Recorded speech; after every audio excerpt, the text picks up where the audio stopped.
Paulus dan Silas mengambil jalan melalui Amfipolis dan Apolonia dan tiba di Tesalonika. Di situ ada sebuah rumah ibadat orang Yahudi. Seperti biasa, Paulus masuk ke rumah ibadat itu. 3 hari Sabat berturut-turut, ia membicarakan dengan mereka bagian-bagian dari kitab suci. Ia menerangkannya kepada mereka dan menunjukkan bahwa Mesias harus menderita dan bangkit dari antara orang mati. Lalu ia berkata, "Inilah Mesias, yaitu Yesus, yang kuberitakan kepadamu." Beberapa orang dari mereka menjadi yakin dan menggabungkan diri dengan Paulus dan Silas, dan juga sejumlah besar orang Yunani yang takut kepada Allah, dan tidak sedikit perempuan-perempuan terkemuka. Tetapi orang-orang Yahudi menjadi iri hati, dan dengan dibantu oleh beberapa penjahat dari antara petualang-petualang di pasar, mereka mengadakan keributan dan mengacau kota itu. Mereka menyerbu rumah Yason dengan maksud untuk menghadapkan Paulus dan Silas kepada sidang rakyat. Tetapi ketika mereka tidak menemukan keduanya, mereka menyeret Yason dan beberapa saudara ke hadapan pembesar-pembesar kota sambil berteriak, katanya, "Orang-orang yang mengacaukan seluruh dunia telah datang juga kemari. Dan Yason menerima mereka menumpang di rumahnya. Mereka semua bertindak melawan ketetapan-ketetapan Kaisar dengan mengatakan bahwa ada seorang raja lain, yaitu Yesus." Ketika orang banyak dan pembesar-pembesar kota mendengar semuanya itu, mereka menjadi gelisah.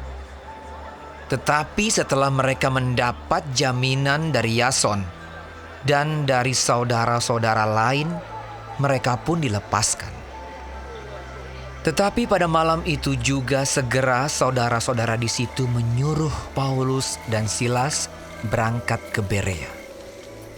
Setibanya di situ, pergilah mereka ke rumah ibadat orang Yahudi.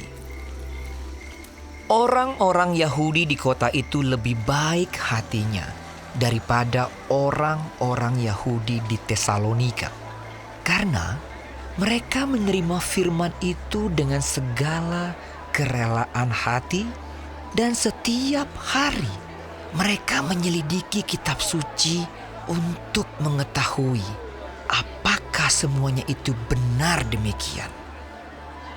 Banyak di antara mereka yang menjadi percaya. Juga tidak sedikit di antara perempuan-perempuan terkemuka dan laki-laki Yunani. Tetapi ketika orang-orang Yahudi dari Tesalonika tahu bahwa juga di Berea telah diberitakan firman Allah oleh Paulus, datang jugalah mereka ke sana menghasut dan menggelisahkan hati orang banyak. Tetapi saudara-saudara menyuruh Paulus segera berangkat menuju ke pantai laut. Tetapi Silas dan Timotius masih tinggal di Berea. Orang-orang yang mengiringi Paulus menemaninya sampai di Athena, lalu kembali dengan pesan kepada Silas dan Timotius supaya mereka selekas mungkin datang kepadanya.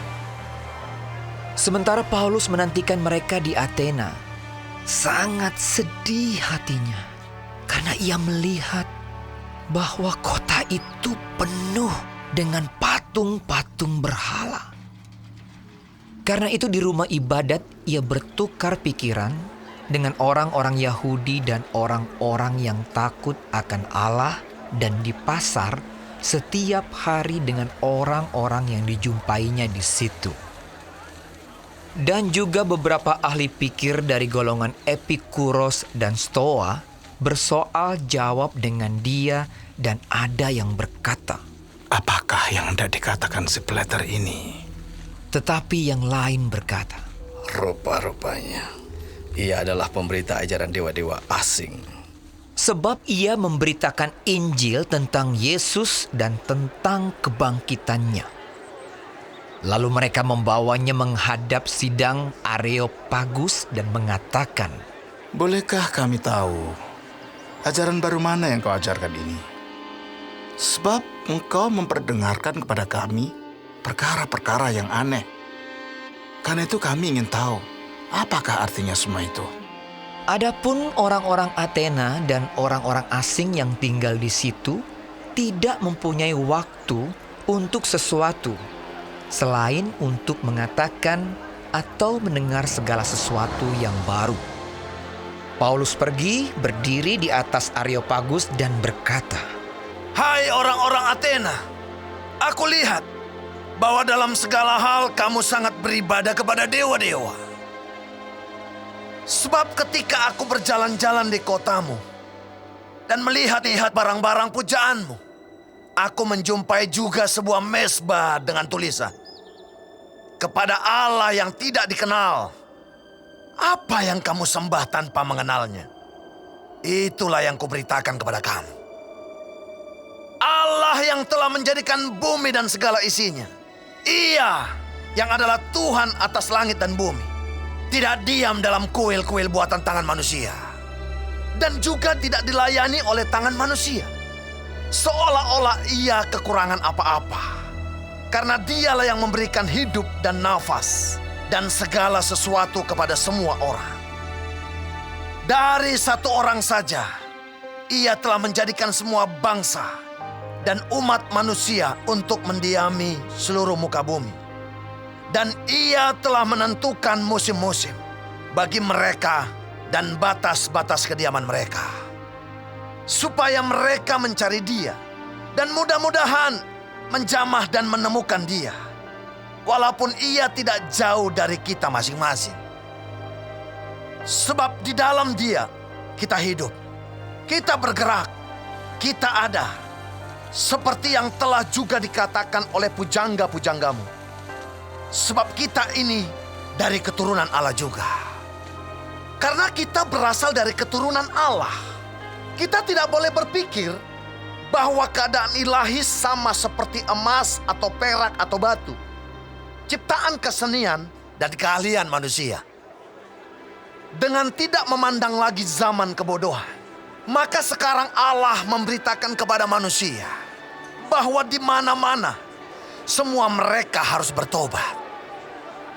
Karena ia telah menetapkan suatu hari, pada waktu mana ia dengan adil akan menghakimi dunia, oleh seorang yang telah ditentukannya.